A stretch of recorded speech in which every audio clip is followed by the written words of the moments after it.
Good morning students. हम कक्षा जो 10th का अपना जो इतिहास का जो चैप्टर चल रहा है यानी अंग्रेजों का प्रतिकार एवं भारतीय जनता का अंग्रेजों के विरुद्ध जो संघर्ष है, इस चैप्टर में हम यानी अंतिम क्लास है ये अपने इस यूनिट की। इसके जस्ट पहले हमने यानी जो किसान आंदोलन चल रहे हैं उसमें से हमने यानी बिजोलिया का किसान आंदोलन यानी बिजोलिया किसान आंदोलन,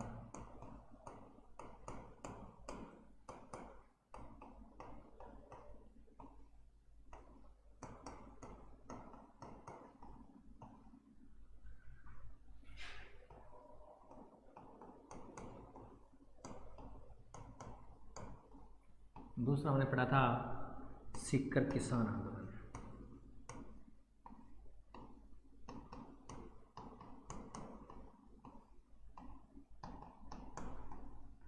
यानी इन दोनों ही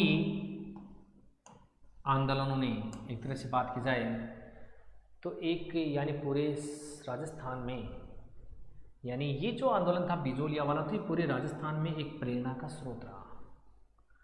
यानी जब बिजोलिया के किसान अगर यानी जागीरदारों का या इन ठिकानों का विरोध कर सकते हैं तो और किसान क्यों नहीं कर सकते, क्योंकि राजस्व व्यवस्था तो सारे राजस्थान में एक जैसी ही थी। ठीक है, तो आज यानी पिछली क्लास में हमने ये पढ़ चुके थे। आज की जो अपनी क्लास है वो और दूसरे जो किसान आंदोलन है जैसे बरड़ किसान आंदोलन, बूंदी का बेगू किसान आंदोलन, इन सब के बारे में पढ़ेंगे। इसके अलावा प्रजामंडलों की स्थापना की थी लगभग हर रियासत के अंदर। राजस्थान के हर रियासत में जो प्रजामंडल की स्थापना की उनके बारे में पढ़ेंगे। तो आज की अपनी जो अंतिम क्लास होगी इस यूनिट की, ठीक है, इसके साथ ही हमारे इतिहास के 3 चैप्टर कंप्लीट हो जाएंगे। तो क्लास की शुरुआत करते हैं। तो देखो किसान आंदोलन पढ़ रहे हैं। अब चित्तौड़गढ़ में है ये बेंगू, कौन सा बेंगू किसान आंदोलन। देखो बिजोलिया किसान आंदोलन से प्रेरित होकर ही बेंगू बोलते हैं कई जगह, कई बेंगू ठिकाने के कृषकों ने भी 1921 में आंदोलन प्रारंभ कर दिया। ठीक है, खरबूजे को देखकर खरबूजा रंग बदलता है, यानी कहने का मतलब कहावत है। उसी प्रकार से यानी बिजोलिया से जब किसान आंदोलन कर रहे थे तो बेगू के किसानों ने भी आंदोलन प्रारंभ कर दिया, क्योंकि वहां के लोग भी लगान व लाग बाग के अत्याचारों से पीड़ित थे। क्यों? क्योंकि राजस्व की जो व्यवस्था थी पूरे राजस्थान में वो पूरे राजपुताने में एक जैसी ही थी। बेगू ठिकाने के किसानों भी बिजोलिया की तरह ही अधिकांशतः कौन सी जाति के थे? दाखड़ जाति के थे। ठीक है, वे भी विभिन्न लागतें हैं, बेकार हैं, लगान की ऊंची दरों व ठिकानों के अत्याचारों की चक्की में फिस रहे थे। अत्याचारों की चक्की यानी बड़े ज्यादा लगान देना, बेकार करना, इस प्रकार यानी लगान की ऊंची दरें और ठिकानों के अत्याचार की चक्की में यानी कसक पिस रहे थे। राजस्थान सेवा संघ के सदस्यों यानी विजय सिंह पथिक, राम नारायण चौधरी और माणिक्य लाल वर्मा के सतत प्रयत्नों से बेगू के किसानों में जागृति का संचार हुआ। यानी किसानों में जागृति फैलाने का कार्य किसने किया? विजय सिंह पथिक ने, इसके अलावा राम नारायण चौधरी और माणिक्य लाल वर्मा आदि ये इन किसान नेताओं ने यानी क्या क्या लोगों में, किसानों में विशेष रूप से यानी एक जागृति पैदा की। ये राजस्थान सेवा संघ के सदस्य थे, समझ गए? ये एक राजस्थान सेवा संघ के सदस्य थे। 1921 में मेनाल में भैरवकुंड पर एकत्रित होकर बेगू के पट्टे के किसानों की सभा हुई। किसकी सभा होती है? किसानों की। बेगू के पट्टे के किसानों की सभा होती है। बिजोलिया आंदोलन की उग्रता से यानी प्रभावित बेगू के किसानों ने पथिक से मिलकर, किसे? विजय सिंह पथिक से मिलकर लागबाग, बेगार और ऊंचे लगान के विरुद्ध आंदोलन का नेतृत्व करने की प्रार्थना की। ठीक है, पथिक ने इस आंदोलन का भार राजस्थान सेवा संघ के मंत्री यानी किस पर डाल दिया? राम नारायण चौधरी पर। किस पर डाल दिया कि आप इस आंदोलन का नेतृत्व करेंगे, जबकि बेगू के किसानों ने कहा कि आप आंदोलन का नेतृत्व कीजिए। लेकिन राजस्थान सेवा संघ के ही ये मंत्री थे, इन्होंने क्या कर दिया? इसका जो भार था वो किसको दे दिया? राम नारायण चौधरी को। अब यहां से देखो 2 वर्षों के संघर्ष के बाद बेगू के ठाकर रावत अनूप सिंह को झुकना पड़ा। उसने किसानों की मांगों को स्वीकार कर लिया और एक समझौता कर लिया, परंतु मेवाड़ सरकार और रेजिडेंट का मतलब कि यहाँ पर रेजिडेंट का मतलब है अंग्रेजी सेना, ओके, रेजिडेंट, तो रेजिडेंट को यह बात नहीं भाई, यानी ठाकुर ने, जागीरदार ने तो यानी कहने का मतलब कि ये समझौता कर लिया, लेकिन ये बात यानी मेवाड़ सरकार को और रेजिडेंट को ये बात नहीं भाई। उन्होंने राजस्थान सेवा संघ और रावल अनूप सिंह के बीच हुए समझौते को क्या दी, बोल्शेविक फैसले की संज्ञा दी, कि बिल्कुल किसी बोल्शेविक का मतलब कि किसी प्रकार का कोई खून खराबा नहीं हुआ। बोल्शेविक की जो क्रांति उसमें किसी प्रकार का कोई खून खराबा नहीं होता है। तो बोला कि बोल्शेविक फैसले की संज्ञा दी और अनूप सिंह को उदयपुर में नजरबंद कर ठिकाने पर यानी कौन बैठा दिया, यानी मुनसरमात, किसको, मुनसरमात यानी बैठा दी, ठिकाने पर क्या बैठा दी, मुनसरमात बैठा दी। ठिकाने ने किसानों की शिकायतों के समाधान के लिए मेवाड़ के बंदोबस्त आयुक्त ट्रेंच, क्या नाम है, ट्रेंच के नेतृत्व में एक आयोग नियुक्त किया। यानी ठिकाने ने किसानों की शिकायतों के समाधान के लिए मेवाड़ के जो बंदोबस्त आयुक्त था जिसका नाम था ट्रेंच के नेतृत्व में एक आयोग नियुक्त किया। बेगू के किसान ट्रेंच के निर्णय पर विचार करने के लिए गोविंदपुरा, कहाँ में एकत्रित हुए, गोविंदपुरा गांव में एकत्रित हुए। यहाँ पर 5 माह से लगभग 600 यानी किसान डटे हुए थे इस गोविंदपुरा में। ट्रेंच व लाला अमृतलाल ने गोविंदपुरा पहुंचकर एकत्रित किसानों को आयोग द्वारा दिए गए निर्णय को स्वीकार करने तथा तितर बितर हो जाने का आदेश दिया, किंतु किसान डटे रहे। यानी ये किसने सुझाव दिया, आयोग ने क्या निर्णय दिया कि आयोग द्वारा दिए गए निर्णय को स्वीकार करने तथा तितर बितर हो जाने का आदेश दिया। गोविंदपुरा में किसने दिया, ट्रेंच व यानी लाला अमृतलाल ने। ठीक है, 13 जुलाई 1923 ईस्वी को किसानों पर गोलियां चलाई गई, जिसमें कौन मर गए, रूपा जी और कृपा जी, धाकड़ नामक 2 किसान शहीद हो गए। रूपा जी और कृपा जी नामक ये बेगू किसान आंदोलन से आते हैं। महिलाओं को अपमानित किया गया तथा 500 से ज्यादा किसानों को गिरफ्तार कर लिया गया। राज्य के अत्याचारों से किसानों का मनोबल बिल्कुल गिरता देखकर पथिक ने गुप्त रूप से बेगू पहुंचकर स्वयं किसान आंदोलन का अब नेतृत्व संभाल लिया। मेवाड़ सरकार द्वारा इन्हें 10 सितंबर 1923 ईस्वी को गिरफ्तार कर जेल में डाल दिया गया।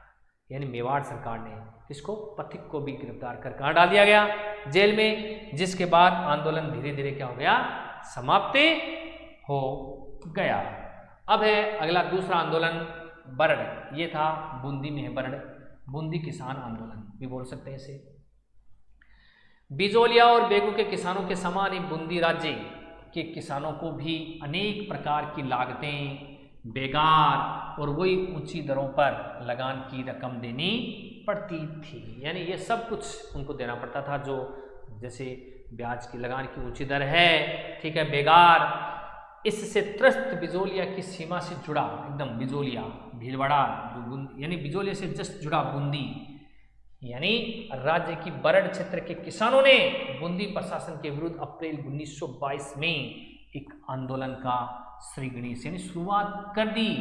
और इस आंदोलन का नेतृत्व राजस्थान सेवा संघ के कर्मठ कार्यकर्ता नैनूराम शर्मा, कौन है यहाँ पर, नैनूराम शर्मा, उसके हाथों में था। यह नेतृत्व किसके हाथों में था, नैनूराम शर्मा, यानी नैनूराम शर्मा, उनके हाथों में ये नेतृत्व था। 2 अप्रैल और 1923 को डाबी गांव में नैनूराम शर्मा की अध्यक्षता में चल रही किसानों की सभा पर पुलिस अधीक्षक एसपी यानी इकराम हुसैन के नेतृत्व में गोलियां चलाई गई। कहां चलाई गई, यानी डाबी गांव में। नैनूराम शर्मा उसके अध्यक्ष थे, उस सभा हो रही थी, उसमें यानी जो एसपी था इकराम हुसैन ने, पुलिस अधीक्षक, उसने गोलियां चलाई। जिसमें नानक भील और देवलाल गुज्जर, जिस प्रकार से बेगू के अंदर कृपाराम और रूपा जी शहीद हुए, उसी प्रकार यहाँ पर नानक भील और देवलाल गुज्जर शहीद हो गए पुलिस की गोली से। 27 सितंबर 1925 ईस्वी को राजस्थान सेवा संघ की हाड़ौती शाखा, देखो हाड़ौती बोलते हैं कोटा, बूंदी, बारा और झालावाड़ जिले आते हैं इसमें, अभी जो वर्तमान में हाड़ौती शाखा की एक सभा में शासन यानी को किसानों की समस्याओं से परिचित करवाने के लिए पंडित नैनूराम शर्मा को अधिकृत किया गया। कब? यानी राजस्थान सेवा संघ की हाड़ौती शाखा, इसकी कहां पर है? यानी हाड़ौती में जो ब्रांच थी उसकी एक सभा में यानी शासन को किसानों की समस्याओं से अवगत कराने के लिए यानी पंडित नैनूराम शर्मा को भाई अधिकृत किया गया कि आप प्रशासन को यानी बताएंगे हमारे किसानों की समस्याओं के लिए। और इसके लिए किसानों ने अपना नेता किसे चुना? पंडित नैनूराम शर्मा को। किसको? नैनूराम शर्मा को। और 1927 ईस्वी के बाद राजस्थान सेवा संघ अंतर्विरोध के कारण बंद हो गया, आपस में यानी अंतर्विरोध हो गया 27 में। अतः राजस्थान सेवा संघ के साथ ही बूंदी का बर्ड किसान आंदोलन भी क्या हो गया? समाप्त हो गया। अगर हम बात करते हैं तो नेक्स्ट, तो कहने का मतलब नीमूचना, देखो कहाँ का नीमूचना किसान आंदोलन, ये कहाँ है? नीमूचना अलवर में है। कहाँ पर है? अलवर में। तो देखो अलवर में सूअरों को मारने पर प्रतिबंध था। किसको? सूअर, यानी और ये सुअर किसानों की फसल को बर्बाद कर देते थे, समझ गए? यानी ये सुअर क्या करते थे? किसानों की फसलों को बर्बाद कर देते थे। और अलवर में इन पर क्या था? प्रतिबंध था। इन सूअरों के उत्पाद से दुखी होकर 1921 में अलवर के किसानों ने आंदोलन प्रारंभ कर दिया। क्या कर दिया? आंदोलन प्रारंभ कर दिया। और इस आंदोलन के दबाव में महाराजा को सूअरों को मारने की इजाजत देनी ही पड़ी। और अलवर में 1922 ईस्वी में तीसरा जो भूमि बंदोबस्त होने के बाद 1923-24 ईस्वी में यानी भू राजस्व की नई दरें लागू कर दी गई, कि भू राजस्व की नई दरें लागू कर दी। इस नए बंदोबस्त से पूर्व जो राजपूत एवं ब्राह्मणों से अन्य जातियों की तुलना में कम भू राजस्व लिया जाता था। यानी जो पूर्व राजपूत थे और ब्राह्मणों से अन्य जातियों की तुलना में इनसे क्या लिया जाता था? कम भू राजस्व लिया जाता था। मगर नए बंदोबस्त के द्वारा, यानी पहला जो बंदोबस्त था ना, उसमें ब्राह्मणों के लिए और राजपूतों के लिए कुछ रियायतें थी, अन्य जातियों की तुलना में उनको कम यानी राजस्व देना पड़ता था। परंतु नया बंदोबस्त आ गया था। इस नए बंदोबस्त के द्वारा इन जातियों के विशेष अधिकारों को भी क्या कर दिया गया? समाप्त कर दिया गया। जो ब्राह्मणों को और राजपूतों को जो विशेष अधिकार दिए गए थे, इनको समाप्त कर दिया गया, जिसके कारण इनमें किसका? असंतोष के स्वर उठने लगे। यद्यपि अन्य जातियों के किसानों भी इस बंदोबस्त से संतुष्ट नहीं थे, मगर इसके विरोध में नेतृत्वकारी भूमिका राजपूतों ने निभाई। किन्होंने निभाई? यानी इसकी भूमिका किसने निभाई? राजपूतों ने। अलवर के बानसूर और गाजी का थाना, ये अलवर में ये दोनों जगह, बानसूर और गाजी का थाना के राजपूतों ने भूमि बंदोबस्त के नाम पर लगने वाले इन करों का विरोध किया। किन्होंने? राजपूतों ने। और रेजिडेंट से शिकायत भी की। इस प्रकार की शिकायत करने से महाराजा यानी जयदेव सिंह बहुत क्रोधित हुई। कौन हुए? यानी महाराजा जयदेव सिंह। अब राजपूतों ने शिकायत की तो 14 मई 1925 ईस्वी को भू राजस्व के नाम पर होने वाली इस लूट पर चर्चा करने के लिए किसान अलवर की जो बानसूर तहसील के नीमूचना गांव नामक में एकत्रित हुए। कब हुए? 14 मई 1925। डेट याद रखना, 14 मई 1925 को किसान यानी अलवर की बानसूर एक तहसील है, वहां पर अपने यानी उसमें एकत्रित, और गांव का नाम है नीमूचना। समझ गए? यानी भू राजस्व पर होने वाली ये लूट कि किस प्रकार से हमें भू राजस्व देना है या नहीं देना है, इसके बारे में चर्चा करनी थी। एकाएक राज्य की सेना ने कमांडर छज्जू सिंह के नेतृत्व में, कमांडर कौन है? छज्जू सिंह। ये भी एक तरह का डायरी होगा, जनरल डायर, जिस प्रकार से जलियांवाला बाग कांड में जनरल डायर था। ये सेना के कमांडर छज्जू सिंह ने नेतृत्व में इस किसानों को घेर कर गोलियों की बौछार कर दी तथा उनके घर जला दिए गए। इस घटना में 156 व्यक्ति मारे गए। कितने व्यक्ति? 156 व्यक्ति, और लगभग 600 व्यक्ति घायल हुए। रियासत नामक एक समाचार पत्र निकलता था उस समय, उसने इस हत्याकांड की तुलना किससे की? जलियांवाला बाग हत्याकांड से की। जबकि महात्मा गांधी का खुद का एक न्यूज़पेपर चलाते थे, वो समझ गए, यानी उनका यंग इंडिया में इस हत्याकांड को क्या कहा? यानी दोहरी डायर शाही। यानी डायर कौन था? जनरल डायर, जो यानी आपका कहने का मतलब जलियांवाला बाग हत्याकांड का जनरल था ना, तो इसको यानी उन्होंने इस हत्याकांड को क्या कहा? गांधी जी ने दोहरी डायर शाही की संज्ञा दी, यानी दोहरी डायर शाही, और इसे जलियांवाला बाग हत्याकांड से भी अधिक विभत्स, अधिक खतरनाक, खौफनाक बताया। किसने? गांधी जी ने। ये था आपका यानी निमुचना किसान आंदोलन। अब आ गए राजस्थान में प्रजामंडल आंदोलन। ज़्यादा नहीं है इसके बारे में, छोटा ही आपका, अगर प्रजामंडल के बारे में पढ़ेंगे तो बहुत बड़े प्रजामंडल हैं। मेवाड़ प्रजामंडल, मारवाड़, जयपुर, अलग अलग प्रकार के प्रजामंडल, बीकानेर, सब ठीक है। लेकिन आपकी बुक में इसको शॉर्ट रूप से समझाया गया है, तो आपको शॉर्ट में इसको समझना। जब आप हिस्ट्री लोगे आगे जाकर, कोई 10th में, 11th के बाद में, या 12th में, या फिर कॉलेज लेवल पे, तो कहने का मतलब उसमें आपको ये सब प्रकार का यानी विस्तृत अध्ययन मिलेगा। तो कहने का मतलब 20वीं शताब्दी के प्रारंभिक दशकों में, देखो प्रजामंडल, प्रजा का मंडल, ठीक है, यानी 20वीं शताब्दी के प्रारंभिक दशकों में, प्रारंभ से 1920, 1921, प्रारंभिक दशक आते हैं 1900, यानी 20वीं शताब्दी के प्रारंभिक दशकों में राजस्थान के विभिन्न भागों में सामंतों के अत्याचार और शोषण के विरुद्ध अनेक आंदोलन शुरू हो गए थे। किंतु इन आंदोलनों का उद्देश्य केवल क्या था? भू राजस्व में कमी एवं सामंती अत्याचारों से मुक्ति प्राप्त करना ही था, सिर्फ और सिर्फ। समझ गए? यानी जो राजस्थान के विभिन्न भागों में जो सामंती अत्याचार शोषण के विरुद्ध जो अनेक प्रकार के जो आंदोलन है, उन आंदोलन का प्रमुख क्या उद्देश्य था कि इन सामंती अत्याचारों से मुक्ति प्राप्त करना और भू राजस्व में कमी। लेकिन 1920 ईस्वी में कांग्रेस के द्वारा देशी रियासतों के आंतरिक मामलों में हस्तक्षेप न करने का प्रस्ताव पारित होने से राजपूताना के राष्ट्रवादी लोगों को मायूस होना पड़ा। कि यहाँ पर देखो क्या करती है कांग्रेस, क्या करती है कि देशी रियासतों का जो आंतरिक मामला है उसमें हस्तक्षेप नहीं करेगी। तो यानी देखा है कि आंतरिक मामलों में हस्तक्षेप न करने का प्रस्ताव कांग्रेस ने पारित कर दिया। तो जो राष्ट्रवादी लोग थे, जो राष्ट्र को अपना मानते थे, ठीक है, वो राजपूताना के जो राष्ट्रवादी लोगों को मायूस होना पड़ा। 1927 में अखिल भारतीय देशी राज्य लोक परिषद की स्थापना के बाद 1927 में क्या हुआ था? अखिल भारतीय देशी राज्य लोक परिषद, ठीक है, यानी देशी राज्य लोक परिषद की स्थापना होने के बाद जो राजनीतिक कार्यकर्ताओं को एक ऐसा मंच मिल गया जहां से वे अपनी बात कह सकते थे। समझ गए?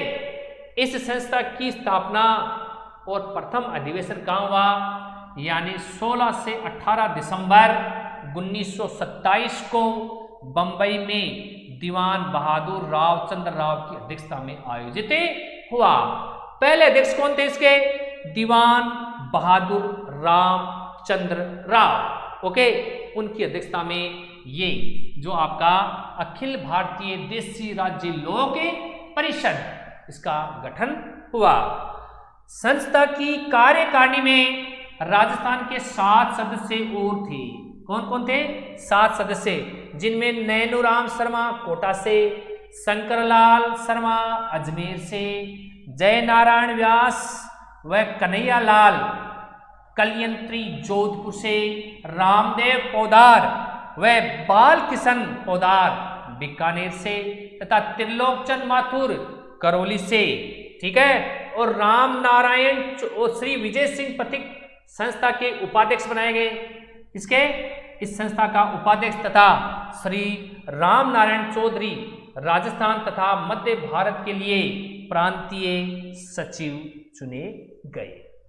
ठीक है, अब इस संस्था की स्थापना का जो मुख्य उद्देश्य था, यानी इस संस्था की स्थापना का जो मुख्य उद्देश्य वो ये था कि भारत की जितने भी जो देशी रियासतों में उनको वेद, यानी उनको अवैध नहीं, उनको वैधता और शांतिपूर्ण उपायों से वहां के राजाओं की छत्र छाया में उत्तरदायी सरकार की स्थापना करना। किसकी स्थापना करना? उत्तरदायी सरकार, उत्तरदायी सरकार की स्थापना करना ही इसका प्रमुख उद्देश्य था। किसके उद्देश्य की बात करें? अखिल भारतीय देशी राज्य लोक परिषद की। इसका जो मुख्य उद्देश्य था कि रियासत, जो अलग अलग रियासतें थी उनमें यानी वैध और शांतिपूर्ण उपायों से वहां के जो राजाओं की छत्र छाया में उत्तरदायी सरकार की स्थापना करना ही इनका प्रमुख उद्देश्य था। अगर हम बात करते हैं आगे नेक्स्ट, तो कहने का मतलब 1938, आगे देखो 1938 में कांग्रेस का कौन सा अधिवेशन हुआ? हरिपुरा अधिवेशन। ठीक है, यानी उस समय सुभाष चंद्र बोस कांग्रेस के अध्यक्ष बने। हरिपुरा अधिवेशन में देशी राज्यों के आंदोलन को समर्थन देने का प्रस्ताव पास होने के बाद विभिन्न देशी रियासतों में प्रजा मंडलों की व्यवस्थित स्थापना हुई। यानी अब कांग्रेस ने भी इसको समर्थन दे दिया है। किसको? यानी देशी रियासत को। ठीक है, तो कांग्रेस का जो हरिपुरा अधिवेशन हुआ था जिसमें सुभाष चंद्र बोस कांग्रेस के अध्यक्ष बने थे, उसमें देशी राज्यों के आंदोलन को समर्थन देने का प्रस्ताव यानी कांग्रेस ने भी पारित कर दिया और इस प्रकार देशी रियासतों में प्रजामंडल की व्यवस्थित स्थापना होने लगी। देशी रियासतों में उत्तरदायी शासन की स्थापना यानी सामंती अत्याचारों व शोषण का विरोध, देशी रियासतों में राजनीतिक जागृति पैदा करना और देश में चल रहे जो राष्ट्रीय आंदोलन को गति प्रदान करने के लिए जो राजनीतिक संगठन है वो स्थापित हुए और उन्हें क्या कहा गया है?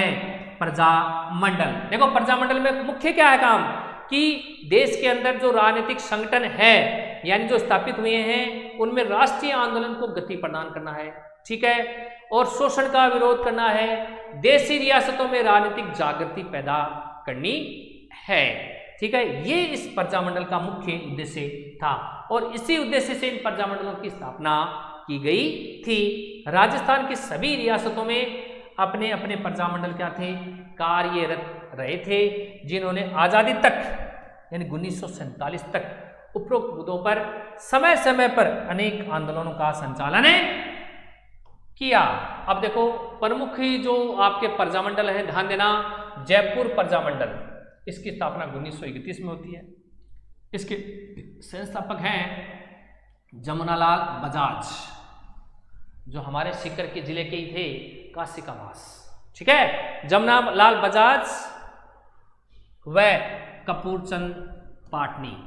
ठीक है, इसके बाद में बूंदी प्रजामंडल 1931, इसमें यानी कांतिलाल, बूंदी प्रजामंडल कांतिलाल। हाड़ौती प्रजामंडल की स्थापना 1934 और इसके जो संस्थापक थे पंडित नैनूराम शर्मा। कौन थे? पंडित नैनूराम शर्मा थे। मारवाड़ प्रजामंडल, कौन सा मंडल है? मारवाड़ प्रजामंडल 1934 और इसके भी संस्थापक हैं यहाँ पर जयनारायण व्यास। यानी देखो मारवाड़ प्रजामंडल के संस्थापक हैं जयनारायण व्यास। सिरोही प्रजामंडल 1934 में इसकी स्थापना की गई और इसके जो संस्थापक हैं वो वर्दी शंकर त्रिवेदी। कौन है? वर्दी शंकर त्रिवेदी। बीकानेर प्रजामंडल, इसके यानी इसकी स्थापना, बीकानेर प्रजामंडल की स्थापना 1936 में की गई और इसके जो संस्थापक हैं वो मघाराम वेद। कौन है? मघाराम वेद। अब अगर बात करते हैं कोटा प्रजामंडल की स्थापना 1939 में की गई और इसके भी पंडित नैनूराम शर्मा। इसका मतलब कोटा और हाड़ौती इन दोनों प्रजामंडलों के यानी संस्थापक कौन है? पंडित नैनूराम शर्मा। मेवाड़ प्रजामंडल के यानी इसकी स्थापना की गई 1938 में, और इसके जो संस्थापक हैं वो माणिक्यलाल वर्मा, जिन्होंने बिजोरिया किसान आंदोलन में पंछड़ा नामक गीत गाया था। अलवर प्रजामंडल, इसकी स्थापना 1938 में की गई और हरि नारायण शर्मा इसके अध्यक्ष बनाए गए। कौन? हरि नारायण शर्मा। अगर बात करते हैं तो भरतपुर प्रजामंडल 1938 में इसकी स्थापना की गई और किशनलाल जोशी इसके संस्थापक थे। अगर बात करते हैं हम शाहपुरा, यानी शाहपुरा प्रजामंडल की स्थापना 1938 में, हम ज्यादातर देख रहे हैं कि ज्यादातर प्रजामंडलों की स्थापना 1938-39 में ही की गई है। इसके यानी रमेश चंद्र ओझा इसके संस्थापक थे। अगर बात करते हैं धौलपुर प्रजामंडल, तो इसकी स्थापना 1938 में की गई, जिसके संस्थापक ज्वाला प्रसाद जिज्ञासु। कौन थे? ज्वाला प्रसाद जिज्ञासु। अगर बात करें करौली प्रजामंडल, तो इसकी स्थापना 1938 यानी 1938 त्रिलोकचंद माथुर। कौन थे इसके संस्थापक? त्रिलोकचंद माथुर। अगर किशनगढ़ प्रजामंडल, इसकी स्थापना 1939 में की गई। इसके जो फाउंडर हैं वो है कांतिलाल चौथानी। कौन है? कांतिलाल चौथानी। अगर बात करें जैसलमेर प्रजामंडल, तो जैसलमेर प्रजामंडल की स्थापना 1945 में की गई, यानी आजादी के 2 साल पहले ही, जिसके संस्थापक हैं मीठालाल व्यास। अगर बात करें कुशलगढ़ प्रजामंडल, इसकी स्थापना 1942 में जब भारत छोड़ो आंदोलन शुरू हुआ, यानी उस साल भंवरलाल निगम, इसके जो संस्थापक हैं वो भंवरलाल निगम। डूंगरपुर प्रजामंडल, यानी इसकी स्थापना 1944 में की गई और इसके जो संस्थापक हैं वो भोगीलाल पांड्या। क्या है? भोगीलाल पांड्या। अगर बात की जाए बांसवाड़ा, ये देखो डूंगरपुर बांसवाड़ा ये दक्षिणी राजस्थान आ गया है। डूंगरपुर प्रजामंडल 1944 यानी भोगीलाल पांड्या के नेतृत्व में। बांसवाड़ा प्रजामंडल 1945 यानी भूपेंद्र नाथ त्रिवेदी। ध्यान देना, भूपेंद्र नाथ त्रिवेदी इसके संस्थापक थे। प्रतापगढ़ प्रजामंडल 1945, इसके जो यानी संस्थापक थे वो अमृतलाल पायक। और झालावाड़ प्रजामंडल जो हाड़ौती में ही है, झालावाड़ हाड़ौती में आता है, इसके जो यानी इसकी स्थापना 1946 में की गई और मीठालाल भव्य, क्या नाम है? सॉरी, मांगीलाल भव्य, मांगीलाल भव्य इसके यानी संस्थापक थे। तो हमने देखा कि यह प्रजामंडल है, कौन से वर्ष में इसकी स्थापना की गई और कौन इसके फाउंडर हैं, अलग अलग संस्थापकों के नाम दिए गए हैं। तो ज़्यादातर जयपुर, जोधपुर, मारवाड़ ये इनके याद रखने हैं, बीकानेर वगैरह के प्रजामंडल अधिकतर पूछे जाते हैं। लेकिन वैसे याद तो सबको करना है, क्योंकि सब कोई सा प्रजामंडल आपको पूछ सकते हैं।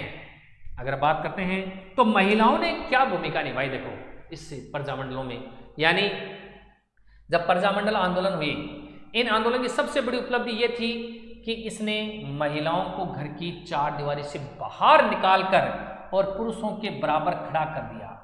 समझ गए? यानी इस प्रजामंडल ने, यानी जो महिलाएं 4 दीवारी में यानी अपने पूरा का पूरा जीवन यापन कर लेती थी, अब वो महिलाएं यानी राजनीति में भाग लेने लगी धीरे धीरे इस स्वतंत्रता आंदोलन, प्रजामंडल आंदोलन के माध्यम से। ठीक है, अनेक महिलाओं ने यानी आंदोलन में सक्रिय भूमिका निभाई और गिरफ्तारियां भी दी। जयपुर प्रजामंडल के आंदोलनों में अनेक महिलाओं ने भाग लिया। जयपुर कौन से? जयपुर प्रजामंडल, इसमें अनेक महिलाओं, जिनमें से रमा देवी, देश पांडे, सुशीला देवी, इंदिरा देवी, अंजना देवी चौधरी आदि प्रमुख थी। ध्यान देना, जयपुर प्रजामंडल की ये अनेक महिलाओं के नाम हैं।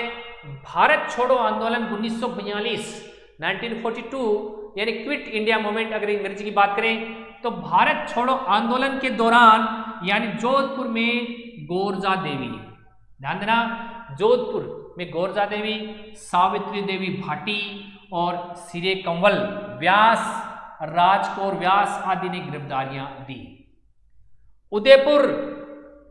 उदयपुर में माणिक्यलाल वर्मा की पत्नी, जिसका नाम था नारायण देवी, अपने 6 माह के पुत्र, यानी 6 माह का पुत्र, तो सोच सकते हो कि कितना छोटा होता है, उसको लेकर यानी गोद में और जेल में चली गई थी।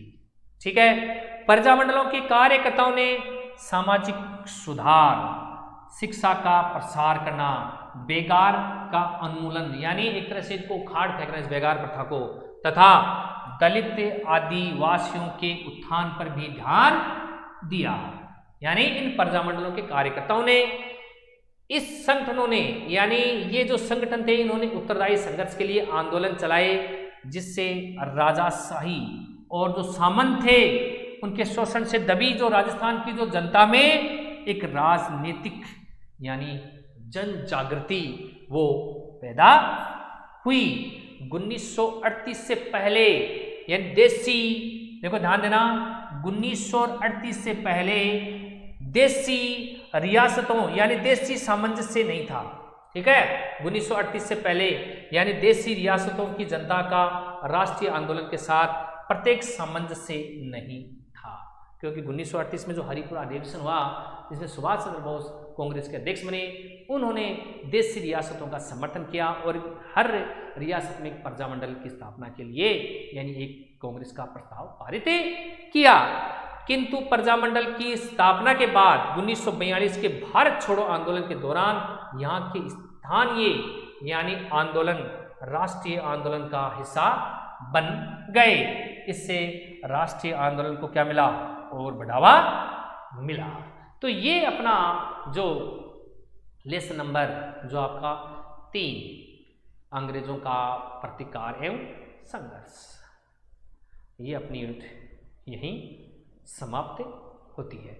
देखो हमने हिस्ट्री में 3 चैप्टर कर लिए, ज्योग्राफी में हमने 4 लगभग मेरे हिसाब से, यानी जो आपका लेसन नंबर 9, 10, 11 3 चैप्टर उसमें कर लिए थे। 3 और 3 6 चैप्टर हो चुके हैं। अब सरकार कितनी कटौती करेगी ये पता नहीं है, क्योंकि 40% की तो घोषणा कर चुकी है कि वो 40% सिलेबस आपका कम करेगी। इसलिए हम सोच रहे हैं कि कौन सा पार्ट जो कटौती करने वाला पार्ट हटा दें। तो अब हम एक नया अध्याय शुरू करेंगे, यानी आपका पॉलिटी वाला, समझ गए? यानी अब एक आपका जो तीसरी, देखो हमारी 4 बुकें हैं, इसमें ज्योग्राफी की है, हिस्ट्री की है, पॉलिटिकल की और इकोनॉमिक्स की है। तो यानी अब हमें एक पॉलिटिकल से आपकी पॉलिटी है उससे एक चैप्टर यानी अब आगे जो पढ़ाया जाएगा। ठीक है, और जो आपके जैसे ज्योग्राफी में भी हमारे जो चैप्टर है गया, शुरू का चैप्टर यानी ज्योग्राफी जो स्टार्ट होती है यानी वाटर, पानी, जल, वो भी बाकी है। लेकिन हम सोच रहे हैं कि आपको यानी सब चैप्टर करा दिए जाएंगे। तो अब एक पॉलिटी से हमारा एक नया चैप्टर आएगा, इसके नोट्स तैयार हो रहे हैं। जैसे ही नोट्स तैयार होते हैं हम PDF अपलोड कर देंगे और वहाँ से आप यानी देख सकते हो। तो आज यानी काफ़ी दिनों से ये पार्ट चल रहा था, तो इस पार्ट का आज यानी हम क्या करते हैं, तीसरी यानी यहाँ ये पार्ट समाप्त होता है। अब एक नए चैप्टर के साथ, एक नए यानी अब पॉलिटिकल का एक नए चैप्टर के साथ आपके सामने पेश होंगे। तो तब तक के लिए जय हिंद, जय भारत।